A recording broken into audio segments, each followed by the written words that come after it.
પણ એના ઉપર આમ અનુભવમાં આવતું જાય ત્યારે મને આવું બધું લાગે કે તકરાર નહીં, બીજાની સાથે તકરાર ન કરે પણ પોતાના નસીબ સાથે તકરાર ન કરે. નહીતર ઘણી વખત બધાની સાથે તકરાર કરે પણ પછી એને એમ થાય કે આમાં કોઈની હારે આપણે ફાવી એમ નથી, પછી નસીબ સાથે જાને જા તકદીર સે તકરાર ન કર, એવું ફિલ્મની એક પંક્તિ છે. મેં તો એક ખ્વાબ હું. હાલો શરૂ કરી દઈએ.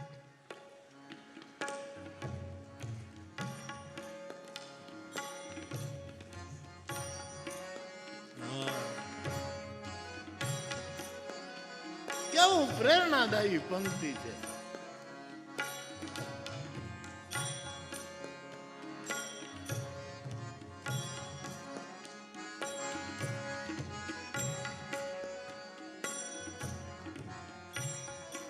मैं तो एक ख्वाब, इस ख्वाब से तू प्यार कर,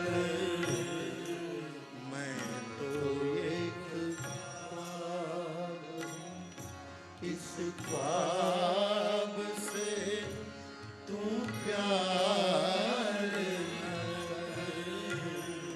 प्यार हो जाए तो फिर प्यार का इज़हार कर, यदि प्यार हो जाए तो फिर प्यार का इज़हार न कर,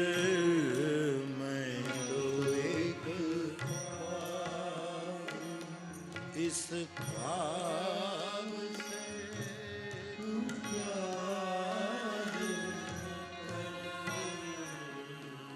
एमा एक पंक्ति है, जाने जा तकदीर से तकरार न कर, नसीब नहीं यारे तकरार न कर. ईश्वरे जे आप्યું राजी है हम उसी में जिसमें तेरी. आवड़े છે? हाँ ले.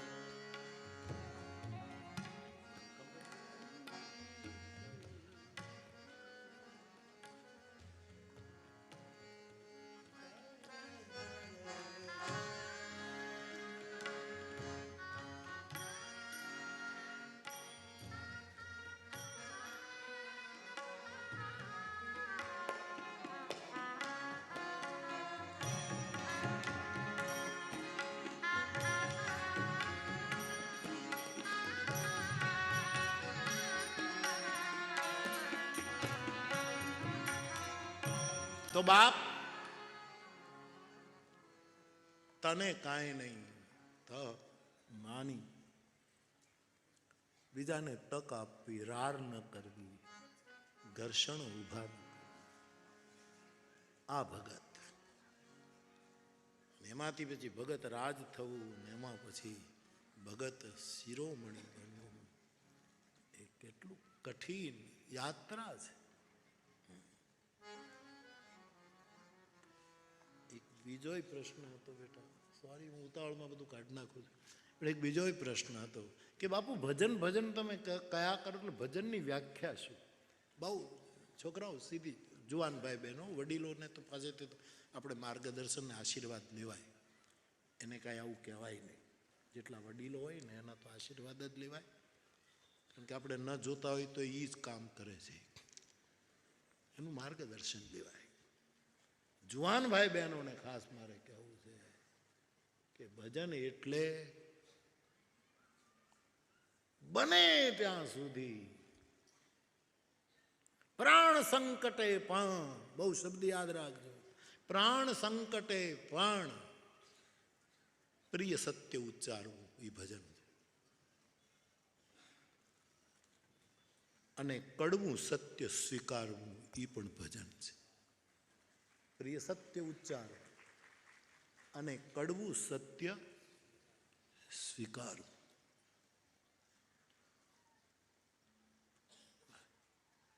અને પછી કડવું હોય કે પ્રિય હોય એ બેમાંથી કોઈ પણ પ્રકારનું સત્ય આપણી સામે આવે ત્યારે એને સહન કરી લેવું, એનું નામ ભજન.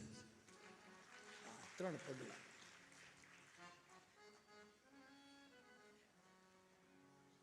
પ્રિય સત્ય ઉચ્ચારવું, સત્યમ પ્રિય હિતાંચયત. શાસ્ત્રોએ કહ્યું સત્યમ બ્રુયાત પ્રિયમ બ્રુયાત. તું સાચું બોલ પણ પ્રિય બોલ.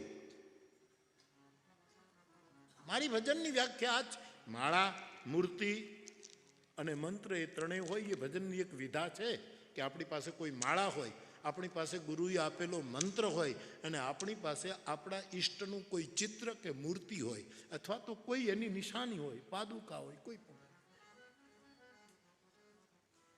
એ પણ એક ભજનની વિધા છે જ્યાં આ ત્રણનો ત્રિકોણ છે, મૂર્તિ, મંત્ર અને માળા. પરમ ભાગવતના પ્રવક્તા જેમણે ભાગવતને ગલીઓમાંથી ગ્રાઉન્ડમાં લાવી દીધી હતી એવા બ્રહ્મલીન પરમ પૂજ્ય ડોંગરેજી બાપા, એમને મેં નાનપણમાં 2-3 વખત પૂરેપૂરા સાંભળ્યા. ત્યારે એમના મુખેથી કહેવાયેલી વાત કે સાધકે મંત્ર, મૂર્તિ અને માળા કોઈ દિવસ બદલવા નહીં. માળા તૂટી ગઈ હોય, જૂની થઈ ગઈ હોય, ખોવાઈ ગઈ હોય તો વળી બદલાય. મૂર્તિ ખંડિત થઈ ગઈ હોય તો બદલાય. ચિત્ર જીર્ણ છીર્ણ થયું હોય તો બદલાય. નહીતર બદલાય નહીં. લે તારી માળા બહુ સરસ છે, લાવ હાટાપાટા કરીએ. માળાની હારે રમત ન થાય, માળાની સાથે ચાળા નહીં. બદલાય નહીં. ઘણા માણસો માળા બદલ્યા જ કરે. એટલે તારી માળા બહુ સરસ છે, તારો બેરખો બહુ સરસ, લાવતો. એ વ્યભિચારી નિષ્ઠા છે. નહીં, એને બદલાય. તૂટી જાય, ફૂટી જાય તો આપણે પ્રેક્ટિકલ થવું જોઈએ. એ પાછું એટલું જ સાચું. મંત્ર કોઈ દિવસ બદલાય નહીં. જે ગુરુએ આપ્યો બોલે સૌ નિહાલ. કબીર સાહેબ ગંગાના એ ઘાટ ઉપર, હવે એને એ વખતનો સમય સાહેબ, કબીર સાહેબનો સમય, ત્યારે કેટલી મોટી જાતિ પાતી ને એમાંય બનારસ, વિદ્વાન અને પંડિતોનું નગર, એમાં આ માણસ એક એવો અવતાર આવ્યો આ જગતમાં, આખી દુનિયાને કાંઈક એક અદ્ભુત કાર્ય કરવા પધાર્યા. હવે એને કોણ મંત્ર આપે? અને ભગવાન રામાનંદજી જે ઘાટ ઉપરથી સવારે વહેલા ગંગામાં સ્નાન કરવા જાય, ત્યાં એમ કહેવાય છે કબીર સાહેબ એકદમ ત્યાં પડ્યા હતા અને અંધારામાં સ્નાન કરતા કરતા રામાનંદ ભગવાન એકદમ આવતા હતા. એમાં કબીર સાહેબ હતા, એમાં પગની ઠોકર લાગી. એટલે અંધારામાં રામાનંદ ભગવાન કહેવા લાગ્યા રામ રામ રામ રામ. અને કબીર સાહેબ કહે મને મંત્ર મળી. મંત્ર તો બુદ્ધ પુરુષની ઠોકર છે, ઠોકર છે. મંત્ર કેવલ કાનમાં જપાય એવું નથી લખ્યું. હા ઠીક છે, કાન ફૂંકવા એ બરાબર છે. અને એટલે જ આજે અમુક લોકો તો એવો ખોટો પ્રચાર કરે છે કે કાનમાં મંત્ર આપે એ કાનગુરુ કહેવાય, એ કોઈ દિવસ સદગુરુ ન કહેવાય. અમુક લોકોને ખબર જ નથી કે ગુરુ કોણ, સદગુરુ કોણ, એને ખબર જ નથી. આમ આલોચના કરે છે. તમારા વૈષ્ણવ સાધુઓની તો ખાસ આલોચના કે એ તમારા ફલાણા બાપુએ તમને મંત્ર આપ્યો તો એ તો પણ તમારા કાનગુરુ કહેવાય, અમે તમારા સદગુરુ.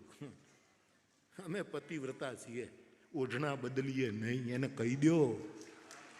અમે જેની ચૂંદડી ઓઢી હોય એની કોઈ કે બોલવું તો પડશે જ. ગળું ટૂંપાય તે પહેલા કોઈ કે બોલવું પડશે, બોલવું પડશે.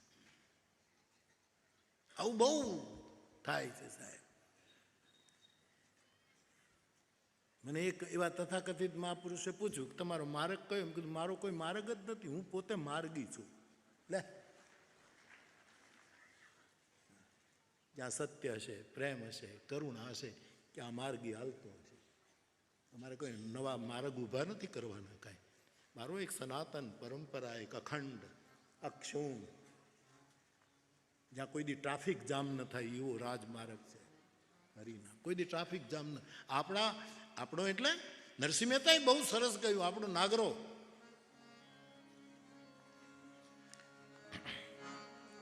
આપણે આપણા ધર્મ સંભાળ. અને થાતો નાગર કેટલો સમજદાર.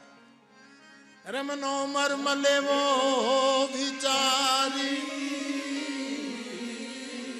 આપણે આપણા ધર્મ સંભાળ.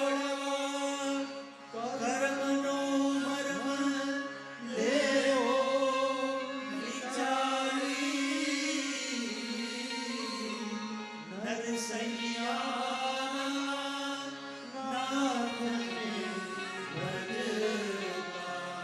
નરસૈયાના નાથને ભજવા. જન્મ નહીં આવે વારી વારી, રાત રહે જાહરે પાછલી ખડગડ. રાત રહે જાહરે પાછલી ખટગડી. એ સાધુ પુરુષે સુન રહેવું, નિદ્રાને પરહરી સમરવા. હે નિદ્રાને પરહરી સમરવા શ્રી હરિ. એક તું એમ કહેવું, રાત રહે જાહરે પાછલી ખટગડી. ભજન એટલે શું? મંત્ર, મૂર્તિ અને માળા એક વિધા છે. આ ચોક્કસ ગુરુએ આપેલું કોઈ સ્વરૂપ, ગુરુએ આપેલી માળા કે બેરખો, ગુરુએ આપેલો એના મુખમાંથી નીકળ્યો કોઈ પણ રીતે નીકળી ગયેલો શબ્દ એને એને એને એને પકડી લેવો, એ પણ એક વિધા. પણ કોઈને મૂર્તિમાં રસ ન હોય, મંત્રમાં રસ ન હોય, માળામાં રસ ન હોય તો એ સ્વતંત્ર હોવું જોઈએ. એના ગળામાં પરાણે માળા ન નખાય. એની સ્વતંત્રતાને ઇજ્જત કરવી જોઈએ મારે ને તમારે. તો એના માટે મારે આ કહેવું છે કે આ પણ ભજન છે. 3 સૂત્ર. પ્રિય સત્ય ઉચ્ચારવું બને એટલું. પ્રાણ સંકટે, હું શબ્દ સમજીને વાપરું છું કે પ્રાણ સંકટ આવે તો પણ આ બધું અઘરું છે, મારે બોલી જવું બહુ સહેલું છે, પણ હું પ્રયોગ કરતો રહ્યો છું એટલે કહું છું. માણસે પ્રયોગશીલ હોવું જોઈએ. અને તેથી ગાંધીજીએ બહુ સરસ પોતાની આત્મકથાને નામ આપ્યું મારા સત્યના પ્રયોગો. પ્રાણ સંકટે પણ પ્રિય સત્ય ઉચ્ચારવું. અને કડવામાં કડવું સત્ય હોય પણ આપણા પરમ હિતનું હોય તો એને સ્વીકારી લેવું. આપણા પરમ હિતનું હોય, કડવું છે, એનો વિરોધ ન કરવો, એ સ્વીકારી લેવું.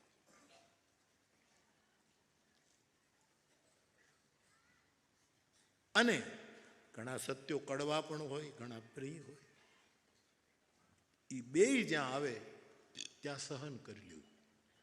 હવે તમે કહેશો કે પ્રિય સત્યમાં, પ્રિય સત્ય એટલે ખરેખર તમે અમુક શબ્દોને લાયક છો.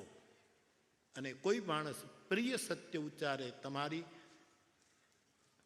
તમારા મહિમા માટે, ને એ મહિમાને તમે લાયક છો એવી તમને કદાચ ખબર હોય તો પણ એ સહન જ કરવાનું હોય છે ને. અંતે તો કોક આપણા માટે બહુ બોલ્યા જ કરે, આપણા વખાણ કર્યા જ કરે, તો એ સત્ય સહન કરવાનું જ.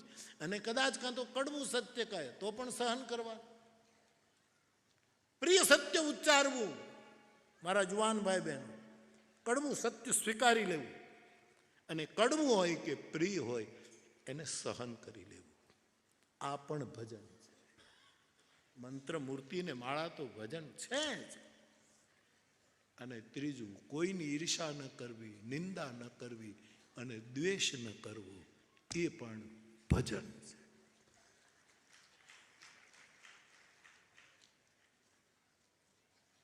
બધું એક હારે નથી હાલતું સાહેબ. નિંદાય કરવી અને માળાએ ફેરવવી, ઈર્ષાએ કરવી માળાએ ફેરવવી, દ્વેષ કરવો અને માળાએ, બધું એક હારે ન હાલે, નથી ચાલતું. 3 જણા તમારા 2 હાથ પકડે ને બીજો અહીંથી ગળેથી કાટલો પકડે તો એમાં આપણે ક્યાં જવું એ કાંઈ નક્કી જ ન થાય. એક જણો હાથ પકડે તો આમ લઈ જાય, બીજો પકડે તો આમ લઈને, ઓલો ત્રીજો કાટલો પકડે એ સામે લઈ જાય. આમાં આપણી કોઈ ગતિ જ નથી. ઈર્ષા, નિંદા અને દ્વેષ આપણને 3 બાજુથી ખેંચે છે. એમાં આપણી કોઈ ગતિ નથી સાહેબ. તમારી કનકેશ્વરી માં તો ગાયા કરતી ક્યાં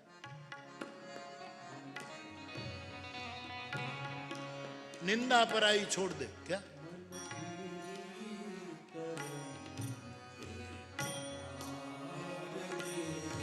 मन की तरंगे मार तो हो गया भजन भजन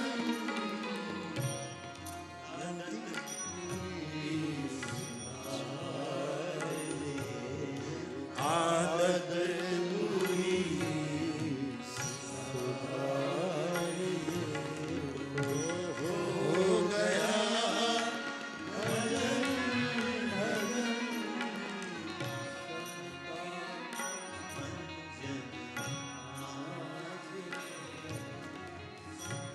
કોઈએ મને આપ્યું છે, હું આપને કહું.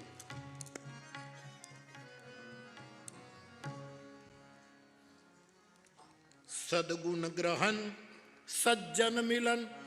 આ બધા સૂત્રો આપણે આમ રમતા રમતા કરી શકીએ એમ છીએ. થોડાક સિરિયસ થઈએ તો ખાલી તિલકમાં કામ નહીં પતે. સારું લાગશે, પ્રતિષ્ઠા મળશે, લોકો ફૂલમાળા પહેરાવશે, પગે લાગશે, એ બધું જ થશે. આપણને ગમતું ઘણું થશે. પણ આ બધા સૂત્રો બહુ સરસ છે. સદગુણ ગ્રહણ, સજ્જન મિલન અને પઠન સહજ સદગ્રંથ. સ્વાભાવિક કોઈ સદગ્રંથ. પછી કુરાન હોય તો શું તકલીફ છે? બાઇબલ હોય તો શું તકલીફ છે? ધમ્મપદ હોય તો શું તકલીફ છે? જેમાં વિશ્વ મંગલની વાતો હોય, પરમ સત્ય, પરમ પ્રેમ, પરમ કરુણાના સંદેશા હોય તો એને પઢાય. સદગુણ ગ્રહણ, સજ્જન મિલન, પઠન સહજ સદગ્રંથ, ભોગ તજન ઈશ્વર ભજન. વધારે પડતા ભોગનો ત્યાગ અને ઈશ્વર ભજન એ પ્રગટ લાભ કે પંથ. એ બધા જ પ્રગટ લાભના રસ્તાઓ, સીધા સાદા સૂત્રો. પ્રગટ લાભ કે પંથ. તો સત્ય માટે થોડાક ઉપકરણ સાથે કે માળા, મૂર્તિ આદિ આદિ એ પણ ભજન છે. પ્રસિદ્ધિ મુક્ત સેવા કરે જવી એ પણ ભજન છે. મનના તરંગો ધીરે ધીરે શાંત થવા માંડે એ પણ ભજન છે.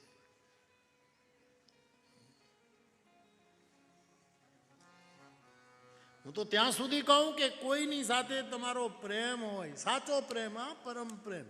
આ જે દુનિયાદારીમાં ચાલે છે એ નહીં. સાચો પ્રેમ હોય અને એ પ્રેમના સ્મરણમાં તમારી આંખમાં આંસુ આવે તો તમારી આંખ બેરખો ફેરવે છે. આંખના એક એક ટીપા એ માળાના મણકા છે. એ પણ ભજન છે. ભજનને તમે એક નાનકડી વિધામાં બાંધી નહીં દો. ગવાઈ એ પણ ભજન છે, લખાઈ એ પણ ભજન છે, કરાઈ એ પણ ભજન છે. ભજન કરે એની નિંદા ન કરાય એ પણ એક ભજન છે. સદાવ્રત ચલાવે એની આલોચના ન કરાય કે આ બધું ખોટું છે, બધાને હાવ કર્મ હાવ પ્રમાદી બનાવી દેવાના. આવા તે અમુક તથાકથિત બૌદ્ધિકો આવા આક્ષેપ કે આ બધું બધાને જમાડ્યા જ કરવું, એમાં શું બધા પ્રમાદી થઈ જાય છે. બધા પછી કોઈ કામ નહીં કરે. હવે કોને કામ કરવું નથી કરવું એ આપણે નિર્ણય નથી કરવાનો. જેણે જન્મ આપ્યો છે ને એ કરશે. તું શું કામ વચ્ચે પડે?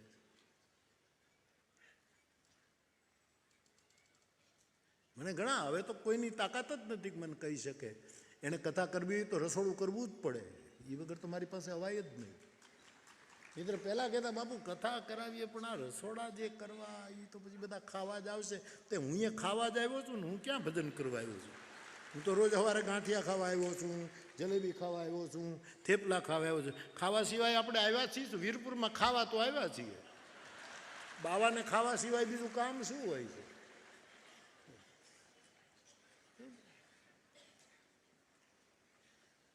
બધા આળસુ થઈ જાય ને આળસુ થઈ. ખવડાવનારાનું ખૂટ્યું જ નથી સાહેબ. આ ખવડાવ્યા એને લીધે કોઈ દી મંદી નથી આવી. આ ખાઈ ગયા એમાં મંદી આવી. મને આપણા દેશમાં તો કોઈ આવું કરે જ નહીં, પણ આખી દુનિયામાં મંદી છે. આપણો દેશ તો ઋષિમુનિઓનો દેશ છે. હા,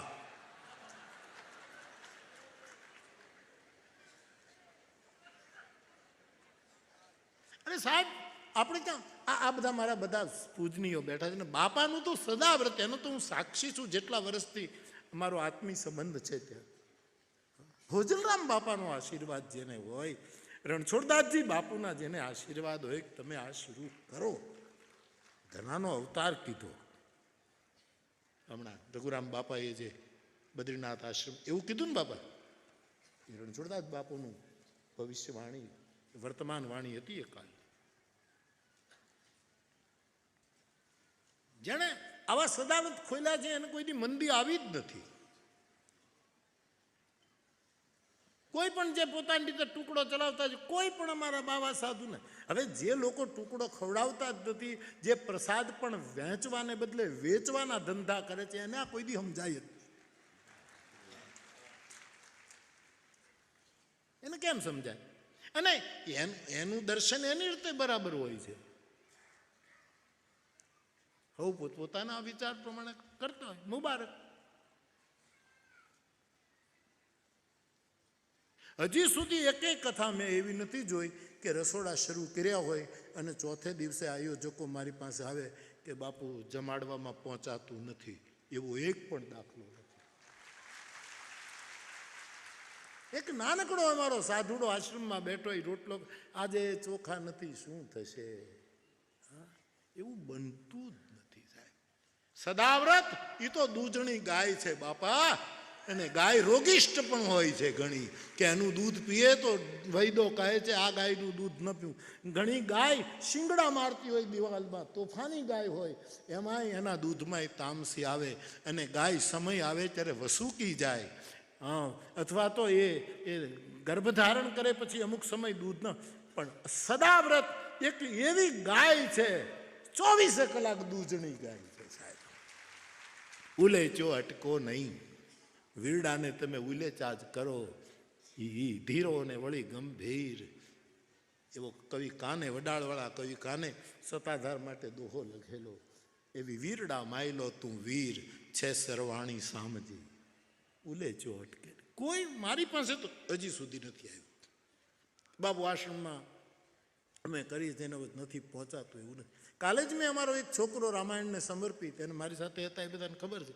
મેં એને ફોન કર્યો કે ભાઈ તું સદાવ્રત ચલાવે, અન્નક્ષેત્ર ચલાવે છે, મારી પાસે એવા રિપોર્ટ આવ્યા છે કે બહુ તકલીફ છે, તારા માટે બહુ કરજો છે, અને તું વાત તો કર મને કે તારા મહિનાનો ખર્ચો કેટલો થાય છે, શું છે? તો કે નહીં, તમને કોઈ ખોટું કીધું, ખોટું કીધું બાપુ. અને ખરેખર હું જાણું છું એ માણસ ભીડમાં છે. મને કે નહીં, વ્યાસપીઠનો આશ્રિત છું, મારે હું દુકાળ હોય બાપુ. બોલ્યો જ નહીં, ન ખૂટે સાહેબ. એક કાજ ફરી એક વખત ભોજલરામ બાપાને યાદ કરું, મારી ગમતી પણ.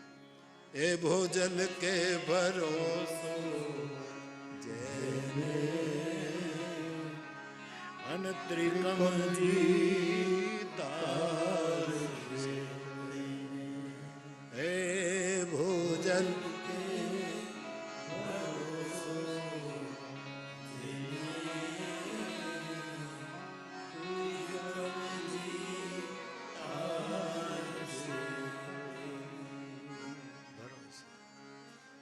ઓશો જેવી વ્યક્તિ એમ કહે, તમે કલ્પના તો કરો કે ભરોસો ગુમાવ્યો એણે પોતાની આત્મા ગુમાવી દીધી. આ બાને એની નિર્વાણ તિથિએ શ્રદ્ધાંજલિ આપી દો. ભરોસો, તારો ભરોસો મને ભારી અજમાન, એ તારો ભરોસો અમને ભારી.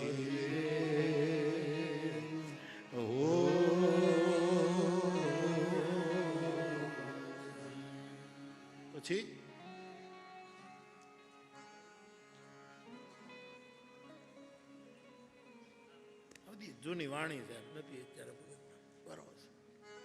મેં કઈ કથામાં કહ્યું છું, ઘણા વિશ્વાસ અને શ્રદ્ધા બે પરણે છે, પછી જે બાળક જન્મે છે એનું નામ ભરોસો છે. વિશ્વાસ પતિ છે, શ્રદ્ધા એની ધર્મપત્ની છે, અને એ બંનેના સુખી દાંપત્યમાંથી જે પહેલું બાળક જન્મે એ બાળકનું નામ ભરોસો છે. સાહેબ, જેનામાં શ્રદ્ધા પણ આવી હોય, વિશ્વાસ પણ આવ્યો હોય, એ બંનેનું એક રૂપ, એનું નામ ભરોસો. અને એવો ભરોસો વીરપુરમાં અવતર્યો.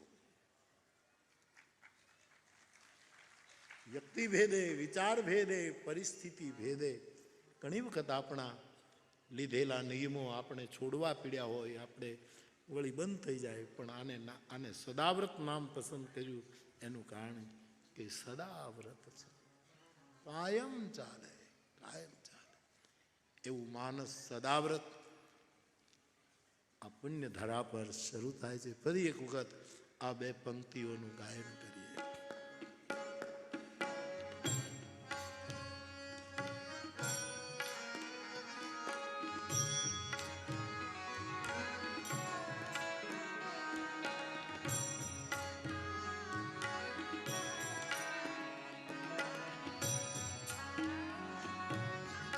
આ બે પંક્તિ જે લીધી છે એ બંને તમને જે રામાયણનું પારાયણ કરે છે, સ્વાધ્યાય કરે, એને તો પકડી જ લીધી હોય, પણ આ બે પંક્તિ, બંને પંક્તિ અયોધ્યા કાંડમાં છે. અને બંને પંક્તિના કેન્દ્રમાં સંત ભરત છે. તમને ભૂમિકા થોડીક કહીને પછી આ બે પંક્તિનું ગાયન કરાવું. શ્રી ભરતજી ચિત્રકૂટ જાય છે. અયોધ્યા અનાથ બની ચૂકી છે. એક તો રઘુનાથ વનમાં અને અવધનાથ સ્વર્ગમાં, બે નાથોના વિયોગમાં અવધ અનાથ હતી.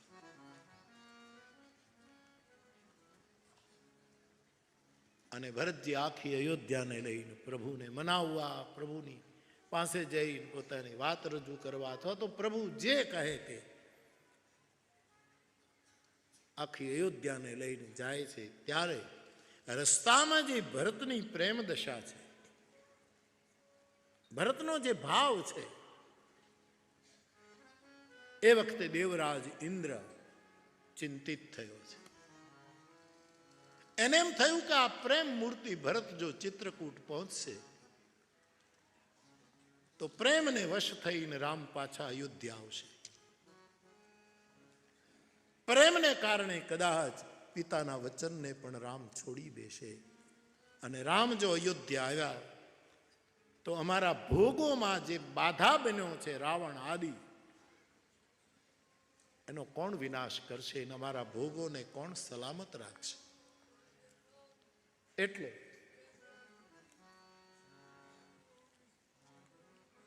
ભરત અને રામની ભેટ ન થાય, આ બંનેની મુલાકાત ન થઈ શકે, એવું કંઈક ષડયંત્ર રચવું જોઈએ. રામચરિત માનસનો પ્રસિદ્ધ પ્રસંગ અયોધ્યાકાંડ અંતર્ગત આપ જાણો છો. તો બાપ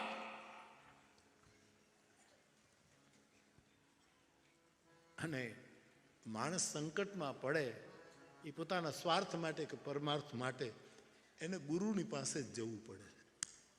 આ એક શિરસ્તો છે. સ્વાર્થ હોય ત્યારે ત્યાં જ જવું પડે, અને કાં તો પરમાર્થ માટે પણ ત્યાં જ જવું પડે. પણ સ્વાર્થ માટે અને પરમાર્થ માટે જ્યારે કોઈ ગુરુને શરણે જઈએ ત્યારે મારા શ્રોતાઓ એટલું ધ્યાન રાખે કે ગુરુ યથાર્થ હોવો જોઈએ. જેની પાસે યથાર્થ ગુરુ નથી એની પાસે આપણો સ્વાર્થ પણ નહીં સિદ્ધ થાય, એ એનો સ્વાર્થ કાઢી લેશે. આપણા પરમાર્થમાં કાંઈ નહીં વળે સાહેબ. યથાર્થ ગુરુ, ગુરુ જેવો ગુરુ હોવો જોઈએ. સમજે ને, ગુરુ કોઈના કહેવાથી ન કરવું, તમારા મનને કહેવું કે આ બરાબર લાગે છે. અને તમારું મન જો ઓલી ફિલ્મની પંક્તિ યાદ આવે ને તો ગુરુ કરી લેવું. हाँ तुम बिल्कुल वैसी हो